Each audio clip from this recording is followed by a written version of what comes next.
Imaginemos acordar todos os dias e descobrir que grande parte daquilo que a humanidade pensa saber sobre a figura mais poderosa do universo é, na verdade, o resultado de uma campanha de difamação milenar. Nossa, isso parece muito o enredo de um filme de conspiração, né? Totalmente. Ou de ficção científica.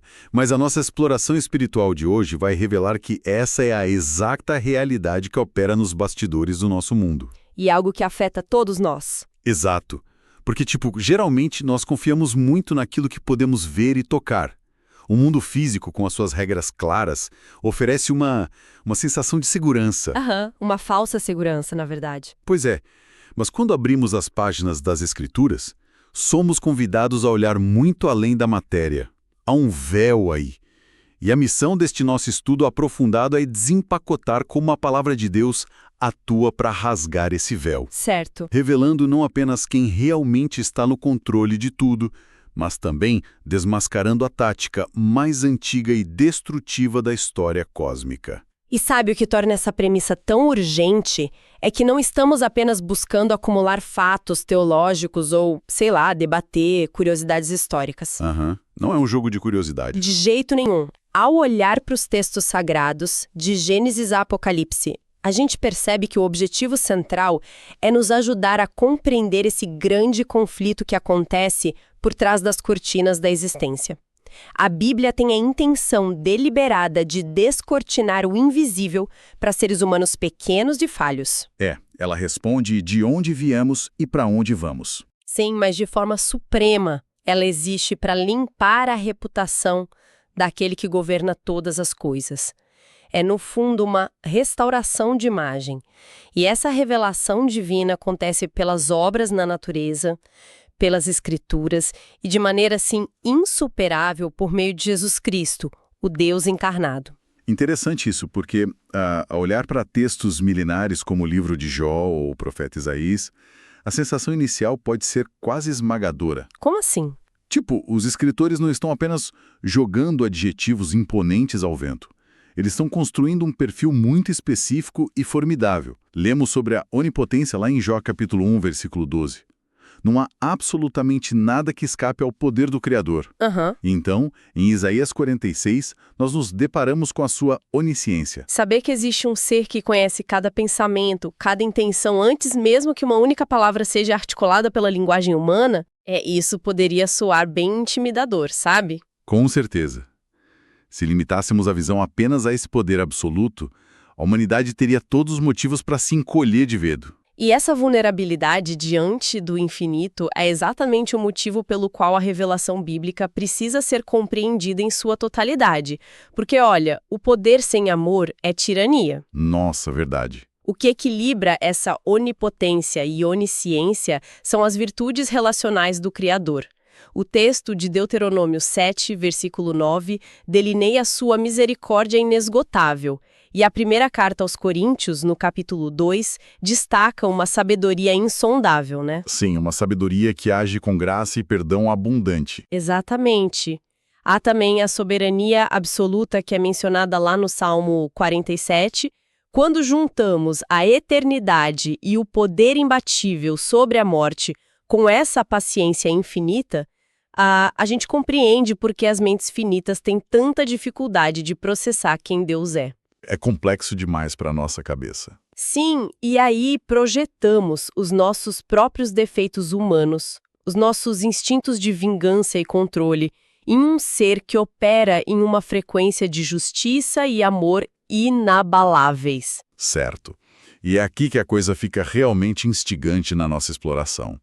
Porque, pensando bem, ler todos esses atributos maravilhosos, onisciência, soberania, eternidade, justiça, soa um pouco como analisar o currículo perfeito do CEO do universo. Ah, boa analogia, o currículo perfeito. É uma lista de qualificações inquestionável. Mas levanta uma reflexão prática. Saber o currículo de alguém nos torna íntimos dessa pessoa? Raramente. Pois é, qualquer um pode saber tudo sobre a carreira de um líder mundial. Mas isso não significa que eu ou outra pessoa possamos simplesmente entrar na casa dele, sentar à mesa e tomar um café.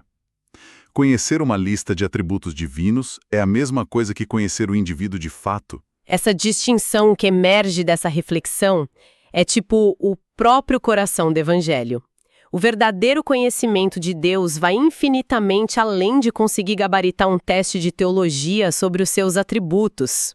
Saber intelectualmente que existe um ser onipresente é apenas o reconhecimento de um fato. A Bíblia propõe algo muito mais profundo, que é o desenvolvimento de uma amizade genuína. E a maior prova disso é a forma como Jesus operava na Terra. Pensemos na dinâmica ali na aldeia de Betânia. Na casa de Lázaro, Marta e Maria. Isso. O Deus encarnado não estava lá apenas para discursar ou demonstrar poder. Ele compartilhava refeições, ouvia os anseios cotidianos e investia tempo. Lázaro é abertamente declarado como um amigo íntimo de Jesus. Caramba! É isso que significa conhecer a Deus. Não é uma admiração distante e fria por um currículo celestial, mas uma vida de devoção onde escutar a voz do Espírito Santo molda a rotina. Uma amizade genuína com o arquiteto das galáxias. É uma afirmação muito ousada. É sim. E isso nos leva a um paradoxo que nós precisamos desempacotar hoje. Se temos acesso a um Deus que possui esse caráter amoroso, que tem todo o poder, mas que deseja sentar à nossa mesa e ser nosso amigo íntimo, de onde vem o distanciamento? É a grande pergunta. Sim, porque a humanidade desde os primórdios demonstra um instinto quase natural de fugir, de ter medo ou de nutrir indiferença em relação a ele. Bom, a resposta, pelo que as fontes de hoje indicam de forma muito clara, não está em uma falha de comunicação do Criador, mas em uma sabotagem deliberada. Uma sabotagem. Sim. E o rastreio dessa sabotagem nos leva aos átrios celestiais, muito antes da própria humanidade existir, e nos introduz à figura de Lúcifer.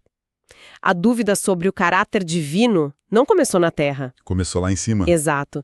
Começou na mente do anjo mais exaltado, que questionou a justiça e as intenções do Criador. Esse foi o estopim para a maior batalha que este universo já enfrentou.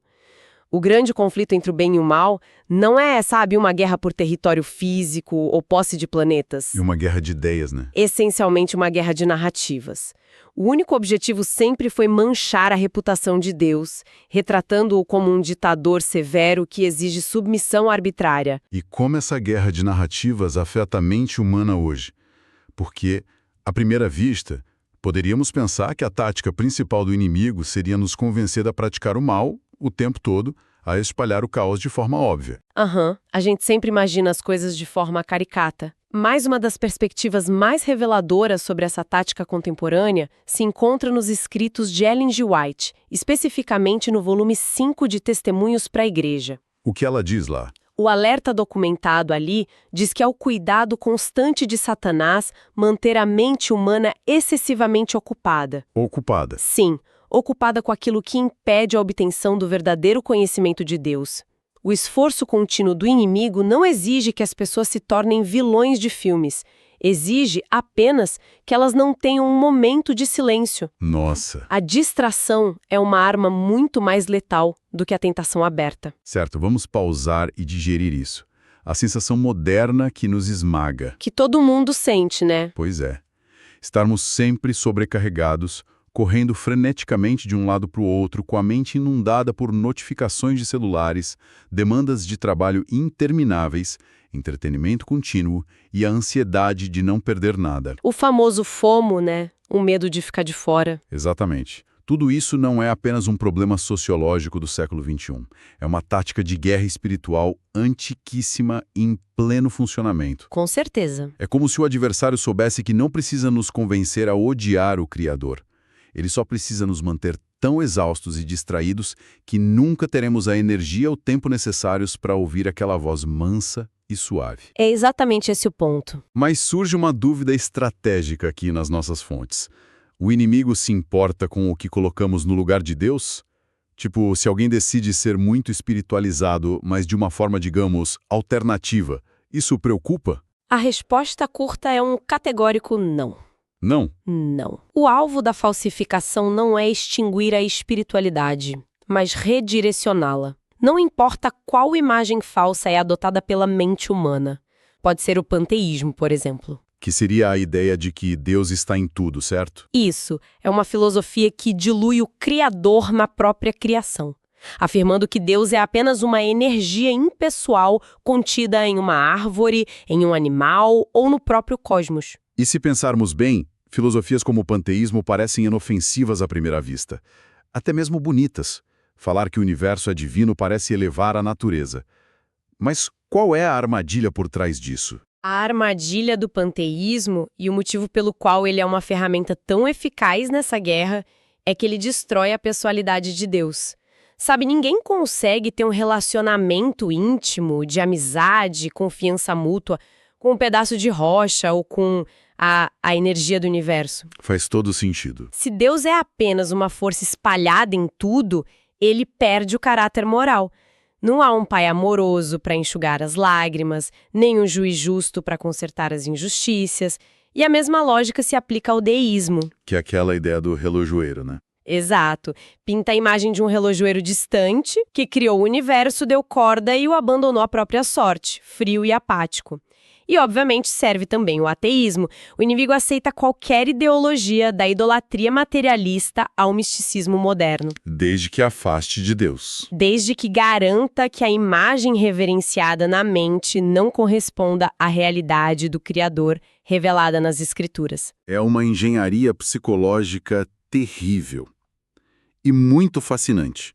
Porque se a percepção sobre a imagem de Deus é corrompida, toda a motivação para adorá-lo ou buscar proximidade simplesmente desmorona. O resultado natural não é o amor, é o distanciamento. Isso.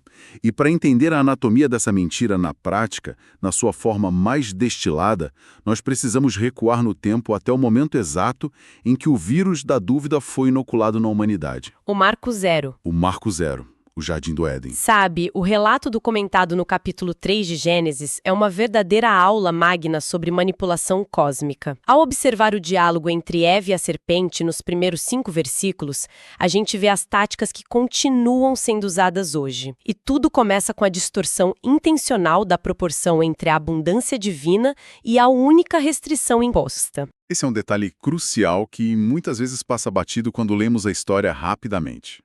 A narrativa bíblica estabelece que Deus deu aos primeiros seres humanos uma permissão gigantesca. A ordem original era comer de toda a árvore do jardim livremente. Era liberdade total. Pensemos na vastidão disso.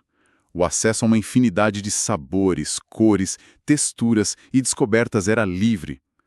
Havia apenas uma única exceção, uma árvore específica do conhecimento do bem e do mal. A permissão divina era um oceano sem fim. Um oceano. E a proibição era apenas uma pequena gota. E a manipulação da serpente consiste em inverter esse cenário. A abordagem não começa com uma mentira direta, mas com uma pergunta cínica, algo como: é assim que Deus disse? Que não comereis de toda a árvore do jardim? A tática psicológica aqui é o puro gaslight. Nossa, o gaslighting original. O primeiríssimo. O inimigo faz a restrição parecer a regra, pintando o oceano de permissão divina como se fosse um deserto de privações. E olha, quando o olhar humano é desviado de todas as bênçãos e focado apenas naquilo que foi negado, o ressentimento começa a se instalar. E a espiral Tingão avança de forma muito sutil, né? Quando Eva tenta corrigir a serpente, ela repete a advertência de Deus de que se comessem daquele fruto específico, a consequência seria a morte certa. É nesse ponto que a serpente abandona a sutileza e ataca a integridade da palavra de Deus de frente.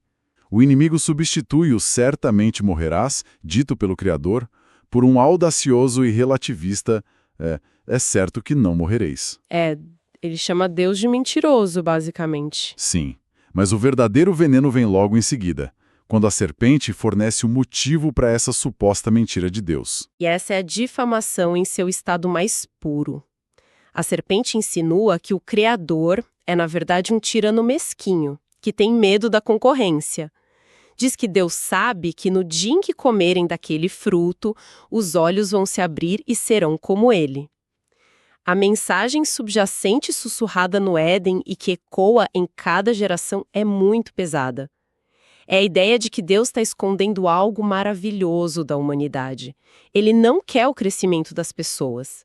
Ele é um estraga-prazeres cósmico, intolerante e limitador. Em resumo, ele não é confiável. Nossa, é forte. E quando a mente aceita a premissa de que a obediência a Deus nos priva da verdadeira felicidade, a rebelião se torna um passo lógico. Afinal, quem deseja se submeter a um ser egoísta? Mas o que gera uma perplexidade imensa em toda essa cena é o nível de privilégio que Eva possuía. O contexto dela é inimaginável para qualquer um hoje. Ela tinha acesso literal, presencial, ao próprio Deus. Sim, o texto diz que ele caminhava no jardim. Na viração do dia, exato. Diante de uma acusação tão grave vinda de um animal falante, por que ela simplesmente não virou as costas, procurou o marido e juntos foram até a fonte para esclarecer a questão? É a pergunta que não quer calar. Tipo, Deus, essa serpente está dizendo que as suas regras são opressivas, o que o Senhor diz sobre isso?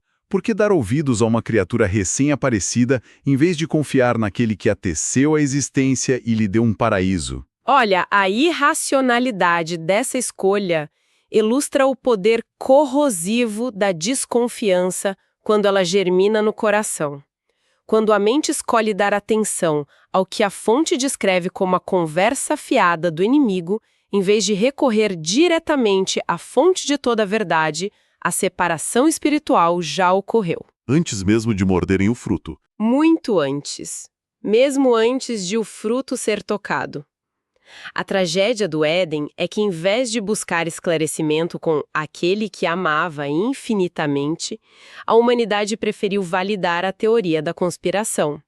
E as consequências confirmaram a mentira. Como assim? O pecado não trouxe a divindade prometida pela serpente. Trouxe a mortalidade física e, de imediato, o desejo profundo de se esconder. O medo substituiu o amor perfeito. A vergonha destruiu a intimidade. A humanidade que antes corria para encontrar Deus no jardim passou a fugir dele. É um desfecho que parte o coração, sobretudo porque percebemos que o erro do Éden não ficou confinado ao passado. A humanidade continua repetindo esse ciclo todos os dias. Todos os dias, incansavelmente. Sim, multidões preferem abraçar teorias filosóficas vazias, vídeos curtos na internet, opiniões de terceiros ou mesmo a própria intuição falha, em vez de ir diretamente às Escrituras para descobrir o verdadeiro caráter do Criador. É o caminho mais fácil, né? Pois é. Então, o que tudo isso significa para a nossa jornada? Compreendendo o maquinário cruel dessa mentira cósmica, qual é o antídoto? Como podemos combater essa distorção profunda e restaurar a imagem de Deus na mente de um mundo tão afogado em desconfiança? Bom, as fontes nos dizem que a restauração acontece em duas frentes vitais. A primeira é o esforço pessoal e inegociável de buscar a revelação direta na palavra e na oração. Estudar por conta própria. Sim, é preciso exercer a inteligência espiritual, investigando o texto bíblico com dedicação. Contudo, a segunda frente é onde a teoria encontra a realidade prática. O ensino pastoral ressaltado em nossa exploração de hoje traz uma perspectiva de responsabilidade monumental. Que responsabilidade? A ideia de que, para grande parte das pessoas no mundo, a única Bíblia que elas lerão em toda a vida, o único conhecimento que terão a respeito do caráter de Deus, será o conteúdo transmitido através do comportamento diário daquelas que professam a fé. Nossa. Isso significa que cada pessoa que se diz seguidora de Deus atua como um outdoor ambulante do caráter divino. Exatamente. Um outdoor vivo. E se pensarmos nas ramificações disso, o peso é gigantesco. Se lá no íntimo nós acreditarmos nas mentiras plantadas no Éden, se nutrirmos a ideia de um Deus rígido, cobrador de dívidas celestiais e sempre irado, o nosso outdoor pessoal vai anunciar exatamente esse tirano para a sociedade. Exato. Seremos pessoas ríspidas, propensas a julgar os outros, frias e distantes. E a nossa atitude vai confirmar para as pessoas ao nosso redor que a serpente estava certa. É muito sério isso. Mas, por outro lado, se formos às Escrituras e descobrirmos a amizade íntima com Jesus, a nossa vida anunciará o Pai paciente, cheio de graça e misericordioso. Sabe, o mundo absorve o modo como tratamos o garçom, o colega de trabalho e os familiares, muito antes de processar qualquer versículo que possamos citar. Com certeza. A forma como conduzimos os relacionamentos interpessoais é o diagnóstico mais preciso de qual imagem de Deus repousa na nossa mente. É impossível adorar um tirano e ser gentil. Da mesma forma que é impossível conhecer intimamente o Deus do amor e viver espalhando amargura por aí. Perfeito. Sabedoria eterna, registrada lá no livro de Jeremias, capítulo 9, versículos 23 e 24, é a resposta definitiva para esse grande conflito. O texto declara que o sábio não deve colocar o seu orgulho na própria sabedoria. O forte não deve se gloriar na própria força, nem o rico na sua riqueza. E onde deve estar o orgulho? A glória exclusiva e suprema do ser humano deve estar em compreender e conhecer ao Senhor, em saber que Ele é quem exercita misericórdia, juízo e justiça na terra. Conhecer a verdadeira face de Deus dissipa toda essa fumaça das mentiras espalhadas desde a criação. Bom, é o momento de recolhermos tudo isso e olharmos para a nossa própria realidade. Enquanto encerramos nossa imersão nas Escrituras, fica um pensamento provocativo para ecoar nas nossas mentes. Vamos lá. Pensemos com honestidade sobre a nossa rotina. Será que a correria incessante, os compromissos que se atropelam e o vício em estarmos sempre conectados não são, na verdade, ferramentas muito bem desenhadas para manter o nosso interior tão barulhento a ponto de não sobrar 1 milímetro de espaço para desenvolver intimidade com o sustentador do universo? É uma excelente pergunta. Se o véu já foi rasgado e a palavra de Deus está à nossa disposição para revelar o verdadeiro rosto do amor, o que ainda deixamos que nos mantenha cegos? E, acima de tudo, que tipo de imagem de Deus a nossa rotina diária está projetando para o mundo? O nosso comportamento está validando a difamação que o inimigo inventou ou está exibindo o amigo amoroso que Jesus veio revelar? Ao contemplarmos a Bíblia, somos convidados a conhecer um Deus que é amoroso, justo e misericordioso. Um Deus que deseja profundamente ter um relacionamento íntimo conosco. Ele nos revelou sua natureza por meio das Escrituras e, de forma suprema, em Jesus Cristo. No entanto, desde o início dos tempos, Satanás tem trabalhado incansavelmente para distorcer nossa percepção do caráter divino, semeando dúvidas e desconfiança. Mas hoje, você é chamado a olhar além dessas mentiras e abraçar a verdade revelada na Palavra de Deus. Permita que essa verdade transforme sua vida e aproxime seu coração do Criador. Aceite o convite para desenvolver um relacionamento pessoal com Ele, confiando em sua sabedoria, graça e amor eternos. Que tal começar agora mesmo essa jornada de fé e descoberta?